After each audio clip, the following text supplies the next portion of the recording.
안녕하세요. 보이스 오브 라이프의 이명수입니다. 오늘은 우울증 약물 치료에 대한 효과에 대해서 한번 알아보도록 하겠습니다. 우울증에 대해서 약물 치료를 하면 당연히 우울감이 개선되고 잠도 잘 오고 식욕도 올라가고 감정적으로 편안해지고 하는 것들이 당연히 기대 효과이긴 할 텐데요. 좀 더 구체적으로 어떻게 표현되어질까에 대해서 이야기를 한번 드려볼까 합니다. 제 이야기라기보다는 우울증에 대한 처방을 받고 좋아지신 분들이 표현하는 내용들 중에서 공통점이 있거든요. 그 공통점에 대해서 잠깐 말씀드려볼까 합니다. 예전 영상에서 그 명상에 대한 걸 올려드린 바가 있습니다. 명상. 거기서 보면은 그 관찰하는 나라는 표현이 나옵니다. 내가 지금 어떤 감정 상태인지 어떤 감각을 느끼고 있는지 이렇게 심호흡을 하면서 내 몸 안에서 벌어지고 있는 것들을 또 내 머릿속을 스쳐 지나가고 있는 것들을 그냥 느끼면서 흘려보내는 것, 그런 것들이 이제 수용 전념 치료에서의 명상 기법이죠. 마찬가지로 그것도 사실은 이제 우울해 라고 그냥 있는 그대로의 감정을 확 느껴버리는 것에서 내가 지금 우울해하고 있구나 라고 한 발 떨어져서 감정을 바라보는 그런 훈련을 하기 위해서 이제 명상을 하기도 하는 건데요. 화나, 열받아가 아니라 내가 지금 화를 내고 있구나, 내가 지금 열받아 하고 있구나, 같은 느낌, 같은 의미이긴 하지만 그래도 내가 그 감정에 온전하게 확 몰입되어 있는, 또는 그 감정이 내 몸에, 내 마음속에 그냥 확 다가와 있는 그런 느낌에서 살짝 거리감이 생기는 그런 느낌인 거죠. 거리감. 이 거리감이라는 게 되게 중요합니다. 요즘에 코로나 때문에 사회적인 거리두기도 있지만 부정적인 감정으로부터 내가 일정 거리를 둘 수 있는 것, 이 거리두기가 가능해지는 것, 이것을 위해서 사실 여러 가지 치료를 하고 있는 것이라고 볼 수 있습니다.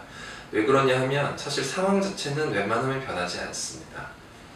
물론 나한테 스트레스를 주는 악독한 상사 또는 직장 동료가 일을 하고 있었던 그곳에서 내가 빠져나온다던가, 아니면 나한테 굉장한 부담을 주던 어떤 시험에서 끝났고 그 시험 성적이 괜찮게 나왔다던가, 아니면 경제적으로 나를 옥죄고 있던 어떤 안 좋은 상황에서 내가 그것이 어찌저찌 해결이 되었다던가, 또는 굉장히 골치 아픈 법적 소송 문제에 계속 있다가 그것이 그래도 마무리가 되었다던가 하는, 이렇게 끝이 있는 상황 변화, 환경 변화가 있다면 내 감정 상태에 영향을 당연히 주겠고 대부분은 긍정적인 방향으로 줄 겁니다. 그 스트레스 상황이 확 멀어져 버리는 거죠. 또는 없어져 버리게 되거나. 그렇죠. 이거는 상황에서 거리두기가 발생한 것이고 아니면 소멸되는 것입니다. 그런데 상황이 여전히 내 주변에 그냥 있는 상황에서는 그 감정에서, 그 상황에 따른 내 스트레스 감정에서 거리를 두는 것이 굉장히 힘듭니다. 상황이 그대로인데 약을 먹는다고 무슨 의미가 있어요? 라고 물어보시는 분들이 굉장히 많습니다.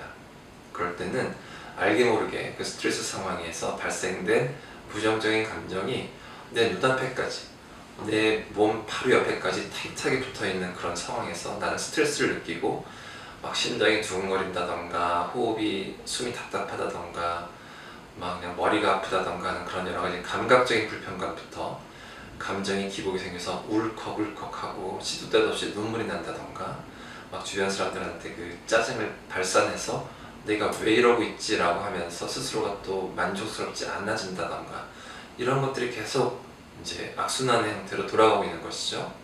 그럴 때 필요한 것이 거리두기인 거죠.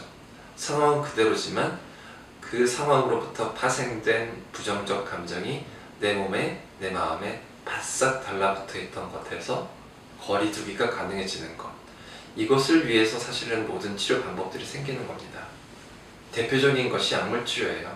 그래서 약을 먹고 나서 상황은 그대로인데 기분 나쁜 것은 알겠는데 그냥 그런가 보다 할 수 있어진다 라고 이야기하시는 분들이 많죠. 그것은 약이 내 정신을 마비시키는 것이 아니고 그냥 거리두기가 가능해지게끔 해주는 겁니다. 마음의 열을 낮춰줘서 일정 기간, 일정 거리를 둘 수 있게 하는 거죠.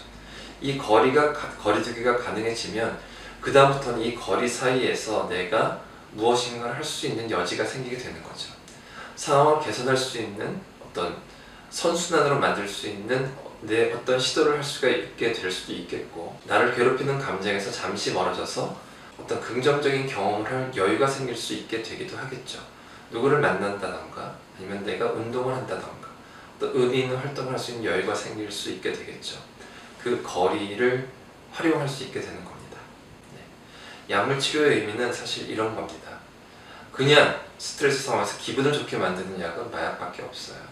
마약밖에 없습니다. 그렇다고 마약을 할 수 있는 건 아니죠.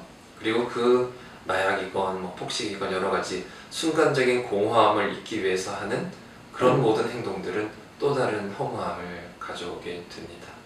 악순환이 또 되는 것이죠. 우울증 처방에 대해서 여러분들이 어떻게 생각을 해봐야 될 것이냐에 대한 하나의 예를 들어서 말씀을 드려보았습니다. 네, 오늘 보이스 오브 라이프는 여기까지입니다. 감사합니다.